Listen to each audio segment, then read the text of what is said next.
Hello friends, ഇന്ന് നമ്മൾ വന്നിട്ടുള്ളത് പച്ചരി ഉപയോഗിച്ചിട്ട് വളരെ എളുപ്പത്തിൽ തയ്യാറാക്കാൻ പറ്റുന്ന ഒരു റെസിപ്പി നിങ്ങളെ പരിചയപ്പെടുത്താൻ വേണ്ടിയിട്ടാണ്. അപ്പോൾ നമ്മൾ പച്ചരി വെള്ളത്തിലിട്ട് വെച്ചിട്ടുണ്ട്. ഇത് നമ്മൾ രാത്രിയാണ് അരച്ച് വെക്കുന്നത്. ഒരു 10-11 മണി നേരത്താണ് അരച്ച് വെക്കുന്നത്.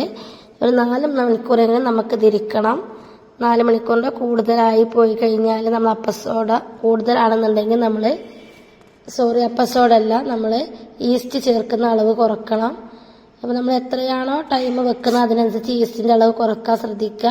അപ്പോൾ നമ്മൾ ഇതേ കപ്പിന് 250 ml 2 കപ്പ് അരിയാണ് എടുത്തിട്ടുള്ളത്. അതേപോലെ തന്നെ 3/4 കപ്പ് ചോറും 1 കപ്പ് തേങ്ങയും എടുത്തിട്ടുണ്ട്. ഇനി ഇത് മൂന്നും ഈ കപ്പിൻ്റെ അളവിന് തന്നെ നമ്മൾ എടുത്തിട്ടുള്ളത്. ഇനി 1/4 ടീസ്പൂൺ ഈസ്റ്റ് ചേർത്ത് കൊടുക്കുക.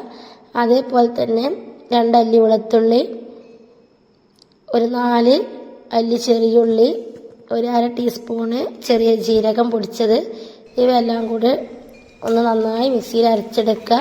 എന്നിട്ട് ഇതേപോലുള്ള വലിയ പാത്രത്തിലോട്ടൊന്ന് ഒഴിച്ച് വെക്കുക. ശേഷം നന്നായി ഒന്ന് ഇളക്കി കൊടുക്കുക. എല്ലാ ഭാഗത്തും വരുന്ന രീതിയിൽ നന്നായി ഇളക്കി കൊടുത്തതിന് ശേഷം ജസ്റ്റ് ഒന്ന് അടച്ച് വെച്ചിട്ട് നമ്മൾ തലേന്ന് തന്നെ നമ്മൾ അരച്ചെടുത്തിട്ടുണ്ട്. അതൊന്ന് അടച്ച് സൂക്ഷിക്കുക. ഇനി നേരെ വെളുത്തിട്ട് നമ്മൾ ജസ്റ്റ് ഒന്ന് നോക്കുന്ന സമയത്ത് ഇതേപോലെ ആയിരിക്കും, നല്ല പൊങ്ങി വന്നിട്ടുണ്ട്. നമ്മൾ പൊങ്ങി വന്നിട്ട് നമ്മൾ ഉപ്പൊക്കെ ഇട്ട് കൊടുത്തതിന് ശേഷം നന്നായി ഒന്ന് ഇളക്കി കൊടുക്കുക. നമ്മൾ കുറേ ടൈം വെച്ച് കഴിഞ്ഞാൽ ഇതേപോലെ പൊങ്ങിയത് താഴോട്ട് പോകാനുള്ള ചാൻസ് ഉണ്ട്. പക്ഷെ നമ്മൾ താഴോട്ട് പോയി വെച്ചിട്ട് കുഴപ്പമൊന്നുമില്ല. നമ്മൾ പൊങ്ങി വരുന്ന സമയത്ത് തന്നെ ചുട്ടെടുക്കുന്നത് നല്ല സോഫ്റ്റ് ഉണ്ടാവും. പക്ഷെ പൊങ്ങിയിട്ട് ഒന്ന് താഴ്ന്നു കഴിഞ്ഞാൽ നമ്മൾ ചുട്ടെടുക്കുമ്പോൾ അപ്പോൾ നമ്മൾ കഴിക്കുന്ന സമയത്ത് സോഫ്റ്റ് ഉണ്ടാവും, ചുടുന്ന സമയത്ത് പിന്നീട് അത് ഡ്രൈ ആയി മാറും. അതുകൊണ്ട് നമ്മൾ പെട്ടെന്ന് ചൂടുമ്പോൾ തന്നെ കഴിക്കേണ്ടി വരും.